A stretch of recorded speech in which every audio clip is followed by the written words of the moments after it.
Hello, guys and gals, and this is part 49 of our reading of Rod Serling's Twilight Zone, 26 Unforgettable Explorations into the Realm of the Supernatural, adapted by Walter B. Gibson, and we are going to go over the copyright information right here, because that is the most important part. It clearly says Rod Serling's The Twilight Zone is copyright 1963 by Cayuga Productions Incorporated, and Rod Serling's Twilight Zone Visited is copyright 1964 by Cayuga Productions Incorporated. All rights reserved. This 1983 edition is published by Bonanza Books, distributed by Outlet Book Company, Incorporated, a Random House company. And the address is there if you want it. This book is previously published as two separate works entitled Rod Serling's Twilight Zone and Rod Serling's Twilight Zone Visited, printed and bound in the United States of America, and the Library of Congress information is there if you want it. We've been reading from The Ghost of Jolly Roger, and we are almost done with that book, and then we will start The House on the Island. Anyways, we are ready to continue, I guess. The bells are ringing even though there is no cord on them anymore, so they shouldn't be ringing at all, and we're going to find out what's going on. So, without further ado, go on, Captain. See who the prankster is tonight, and we'll find out how he's ringing those bells. Whoever he is, we'll discipline him and properly. The scene, though very dark earlier, now was lighted by a sudden flare from Mount Magombo, as though the volcano too wanted to help expose the hoax. Hardly had the glare subsided before another came still higher. It was then that O'Shea halted, only a few dozen feet from the steps leading up to the governor's apartment. In the sudden light, O'Shea could have sworn he saw a figure standing there in the plumed hat and braided uniform of Governor Crisp, the lipless mouth grinning from beneath its hollow eyes. As the flare faded, the figure remained a whitened afterimage in the gloom.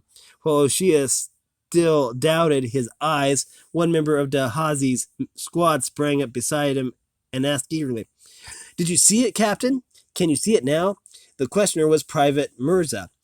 O'Shea nodded, for he, too, was convinced that this actually was a spectral figure. "I can see it plainly, sir," continued Mirza, "and I can see right through it, as I did before. Look closely, sir." A rumbling like distant thunder interrupted. The sound waves were arriving from Mount Magombo as a result of the first volcanic flare. An echoing murmur came from the men who were fanning out from the ramp, now more than 50 in all, including the officers and the sentinels from the widely scattered posts. They were wondering why O'Shea didn't unlock the door to the governor's apartment, for none of them had caught more than a fleeting glimpse of the ghostly shape that loomed there. "Go on, Captain," stormed Gandak. Then to Dahazi, who was standing by, he added, "Pick a few men, Sergeant, and go in with Captain O'Shea. Tell him I said for him to give you the key if he doesn't intend to use it himself." The sound from Mogombo's second flare was echoing as Gandak's as Gandak spoke. And before Dahazi could start forward, the volcano directed the most vivid burst. The blast was so bright that it showed the roof and parapet of Fort Defiance as clearly as in dazzling sunlight. Colonel Gandak and those about him turned to see the whole great cone spread apart and crumble in a titanic explosion, in which a tremendous mass of flame disgorged a huge black cloud of ash, dust, and brimstone that spread like a massive umbrella, a mile above the vanishing summit. In the sudden darkness that followed the terrific outburst, Captain O'Shea and Private Mirza, the only men still staring at the padlocked door, saw the figure of Jolly Roger fully materialize, even to its skull-like leer, yet still transparent, but even more significant. Crisp's wraith had become a ghost with a purpose, for the phantom figure was raising its hand and sweeping them outward in a gesture that could only be interpreted as a silent shout of "Back, back, back." O'Shea wheeled about and duplicated the gesture to the outspread men. Starting towards them as he did, Mirza too was waving his arms frantically, both were shouting, "Back, back, back!" Their words still not could not be heard because of the gigantic roar arriving from Mount Magombo, the result of the mightiest eruption in the volcano's history. But the UN officers and troops misunderstood those gestures. They did more than just retreat. They scattered to the far parapet, and with good reason. For Colonel Gandak down to From Colonel Gandak down to the newest private in the corps, O'Shea's frenzied warning was certified by that of a fantastic figure. They glimpsed beyond him, the uniformed ghost of Jolly Roger. Moments later, the phantom was gone as Fort Defiance gave a horrendous shudder. With it, the stone roof split from parapet to parapet along a jagged angle that cut off the entire corner, where the governor's apartment formed a lone tower above its bastion. Under the force of the most severe earthquake that ever rocked Cape Regal, the whole wall wavered outward and collapsed, toppling and crumbling structure that had been the governor's apartment down into the depths of Hangman's Bay. Massive ancient cannon slid from the embrasure of the caving parapet, adding echoing splashes as they hit the seething water, except for those that clattered down to the parade ground, crashing the paving there. O'Shea and Mirza just managed to clear the widening crack before the corner tumbled. They reached the far parapet and clung there with the other members of the garrison while the fort continued to shiver like a ship at sea. Magombo's staccato burst gradually subsided, and the tremors lessened. Accordingly, soon the men on the roof were waving to their comrades on the parade ground below.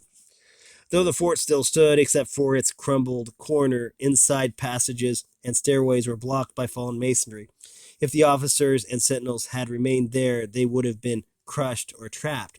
As it was, scaling ladders were raised to the parapets, and they all descended to the parade ground. A roll call revealed that not a single man had been lost. A single life had been lost, rather. Give credit to the ghost of Jolly Roger, Gandak told O'Shea. If he hadn't appeared on those steps and warned you back there, no telling how many men would have been in that corner when it fell. That's why his ghost kept ringing the bells so often, O'Shea had thought. He must have known what was coming, and he was trying to get us out of the fort. We didn't take the hint until tonight. It wasn't enough for the ghostly hand to pull those ropes and ring the bells.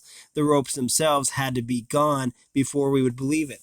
Jolly Roger had a purpose, Gandak decided. His ghost wanted to make amends for having hanged the crew of the Falcon.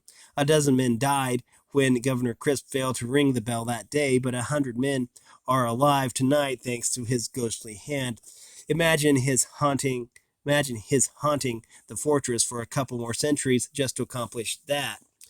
I'm not so sure that was his only purpose, remarked O'Shea. According to Laxman, the ghost was around the castle when it was practically nothing but a museum, and nobody's life was in danger. Maybe Jolly Roger had a more personal reason as well. Captain O'Shea was still thinking in such terms when he and a volunteer search crew probed the interior of Fort Defiance the next morning. The guardroom was an utter shambles.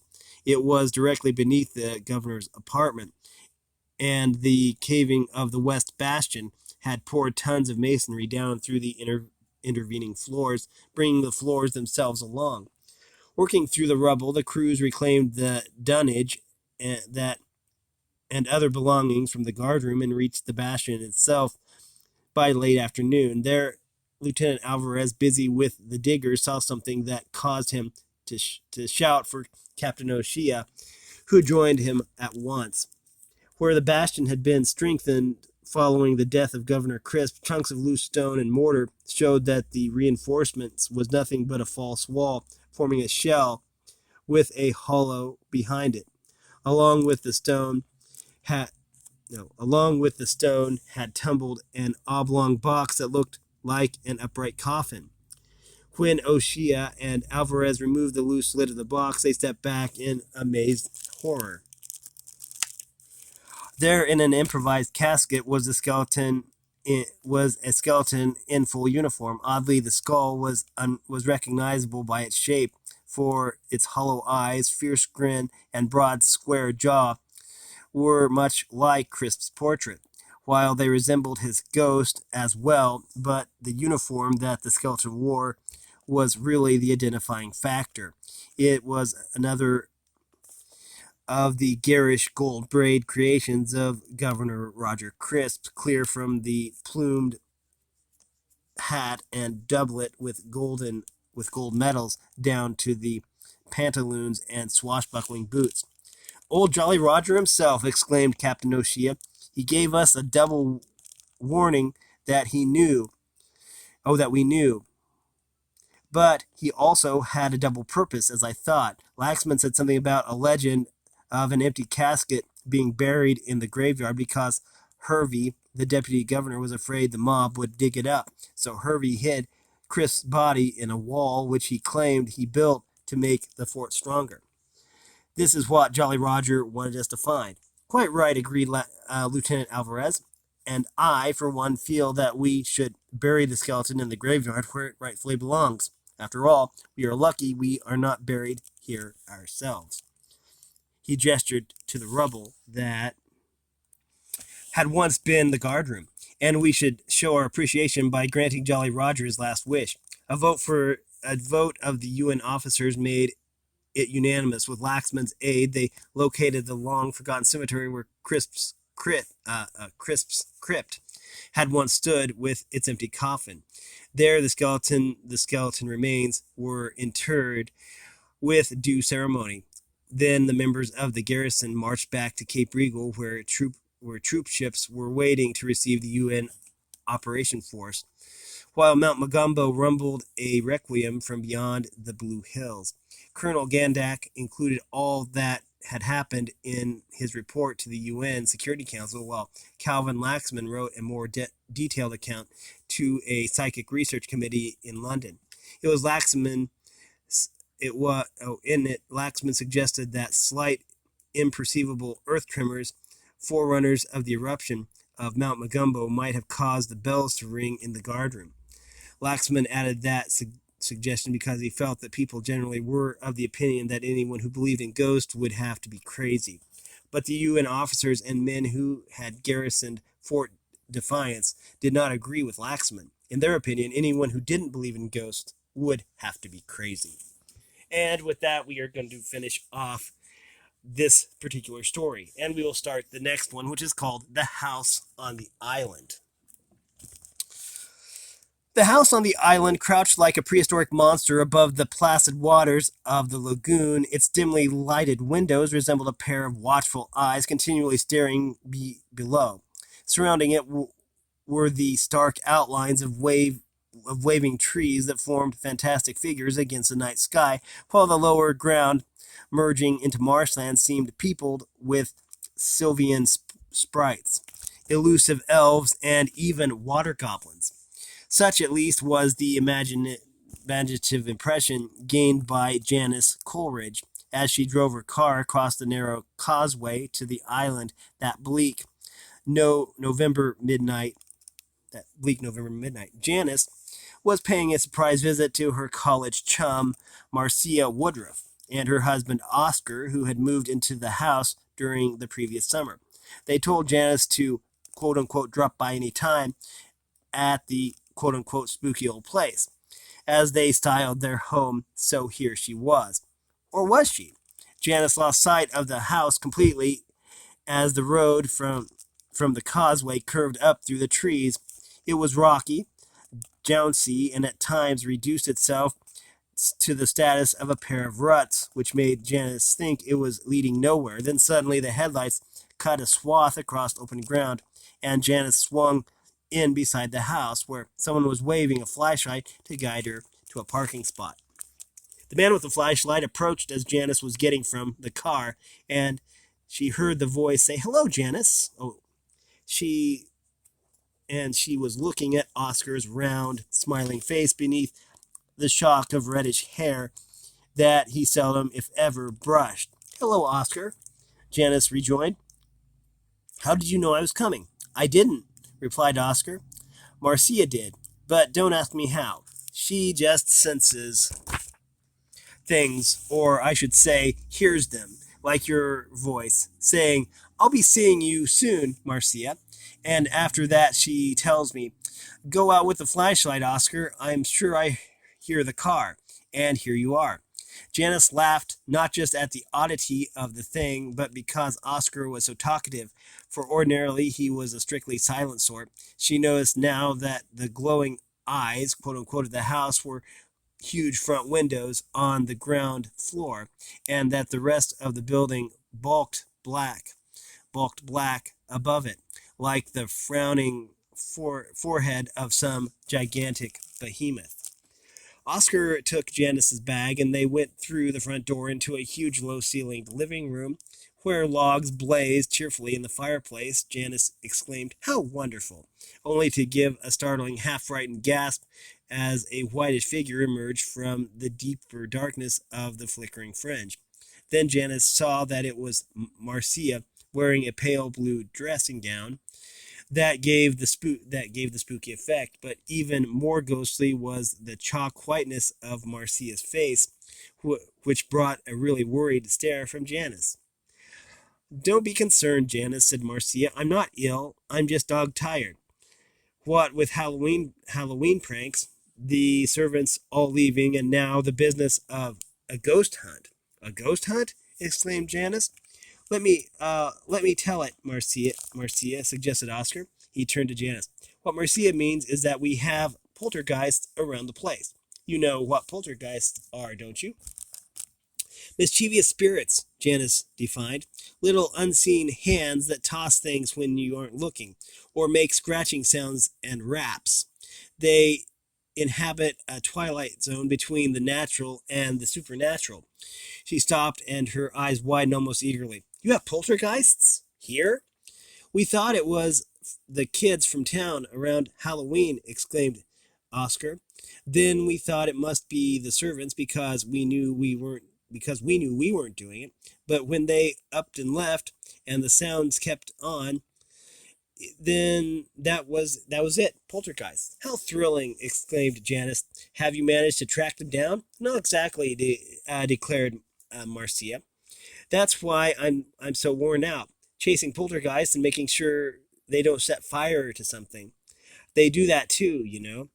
Anyways, we're cleared for action, Oscar chuckled. So welcome aboard, Janice. I'll be sleeping here by the fire so I can watch it. You and Marcia will be in the study over there. Oscar pointed to a room lighted by oil lamps, for there was no electricity in the house. If you hear any snoring, Oscar went on, blame me. If you hear prowling sounds, it won't be poltergeist. It will be Aunt Kathy, who came here to help Marcia keep house after the servants left. She's sleeping in the library. He thumbed toward the closed door, but she usually gets up around 3 o'clock and goes to the kitchen to make herself a cup of hot chocolate. That sounds good. And if you hear a real loud banging around dawn, that would be poltergeist either. That won't be poltergeist either. That will be Steve Hargis, the handyman, bringing in wood for the fireplace. Anything else you hear will be poltergeist. Oscar yawned and stretched his arms. I'm getting sleepy, so good night all, and happy nightmares. It was broad daylight when Janice awoke.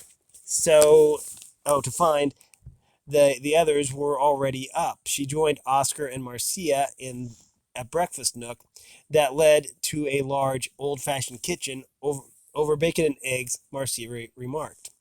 Oscar and I have a few chores to do, Janice, so make yourself at home. Aunt Kathy is gone to town with Stephen to bring back some groceries. She will be here in time for lunch.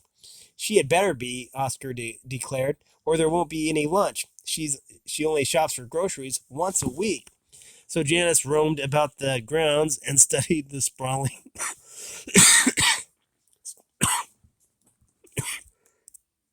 okay. And so Janice roamed about the grounds and studied the sprawling old house from the outside. She knew that the Woodruffs had bought it at a bargain, and since it was isolated, dilapidated, and haunted, Janice could understand why. In fact, when Janice went indoors, the gloom of the big living room depressed her. But she finally found an interesting book in a chair near enough to the window where she could sufficient have where she had sufficient light to read it. After a half an hour, Janice happened to look up. She smiled as she saw a newcomer who apparently had just entered the front door and then closed it. This could only be Aunt Kathy, for she was a middle-aged woman dressed plainly in gray and with a closely knit shawl of the same color draped over her head and shoulders. Janice was about to speak in greeting as the woman crossed the living room, but she suddenly decided it would be better not to startle Aunt Kathy in this setting where poltergeists rambled. The stairway to the second floor was at the far end of the living room, and the woman was almost there when she turned so that Janice saw her face for the first time. It was a pale face, like Marcia's, indicating that Aunt Kathy had undergone a similar strain in these surroundings. Her eyes, though, were sharp and boring, while Marcia's gaze had been listless even this morning, yet in staring at Janice, the woman seemed to look right through her. That only caused Janice's smile to widen at the thought that maybe Aunt Kathy acted this way with all strangers. Then the gray-clad woman reached the top of the stairs, and Janice went back to her reading, only to be interrupted by Marcia. "Well, Janice," she said, "I hope you like the place. Any questions?" "Just one," Janice decided that a bit of wit might enliven Marcia. "Is Aunt Kathy your aunt, or is that Oscar's?" Why?" Marcia looked puzzled. "She's Oscar's aunt." "I thought so." Janice gave a nod. "She's the strictly silent type, the way Oscar used to be. I saw her walk in from the front door, and she looked me over when she went upstairs, but she didn't say a word." The effect was the opposite of what Janice had expected. Marcia's face turned more chalky than ever. Her words came in broken gasps. "You saw Aunt Kathy walk across this room?" "All the way across? Why, what's so odd, Marcia?" Only that," Marcia caught her breath. "Only that it couldn't have been Aunt Kathy. She isn't back from town yet." "Well, I suppose it could only be Aunt Kathy. She was middle-aged, dressed in plain gray, with a gray shawl over." Marcia's interruption was a frantic call. "Oscar, come quick. Janice has seen her. She has seen the woman in gray." Oscar arrived on the run, and after the excitement subsided, he sat down and spoke in his most serious tone. "We'll give you the straight story, Janice. You've seen the ghost that haunts this house. There's no doubt about it. I've glimpsed her, so has Marcia, and so has Aunt Kathy. We're pretty sure the servants did too, but you're the first of us to see her actually stalk through the rooms, like in the old days." "Just what," asked Janice weakly, "do you mean by the old days?" "We've checked the history of this house," Oscar explained. "Back in the early days of river steamboats, it was an inn where passengers stayed overnight. overnight. This living room was the tavern and dining room for the inn. That's why it's so wide and low. And that's why the kitchen is so big, too." "Exactly. Our breakfast nook is the old pantry. Anyway, some people who stayed in the rooms up there," Oscar gestured at the stairway, "were never seen again until their bodies began bobbing up in the lagoon because they hadn't been weighted heavily enough. So the law moved in on Nell Denby, the woman who owned the place. Old Death Nell, they called her later, and charged her with the murder. With murder. Okay. You mean she really killed how many people?" "As many as 5. Her 2 sons tried to take the blame for it, but old Death Nell was hanged along with them. Nell knew that knew what was coming because when the constables arrived to arrest her, she tried to set a fire to the house. in order to destroy all evidence. Her ghost has been trying to do that ever since. It was Janice's turn to speak in disjointed tones. I saw the ghost of old Nell. The woman in gray, Oscar nodded. When someone tries to reopen the inn, her ghost was seen several times, and mysterious fires broke out until finally the place was partially burned down. 10 years later, they started to rebuild it, and they'd gotten very far, just so far, when the same thing happened. Another fire of ghostly origin. And it's gone on ever since, added Marcia.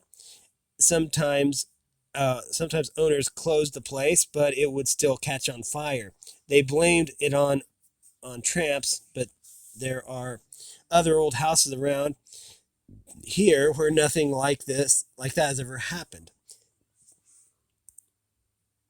Okay, we're gonna have to stop it here. We are out of time, but we are almost done with this story. This is really a short story. That's pretty cool. So, anyways, we've been reading from Rod Serling's Twilight Zone.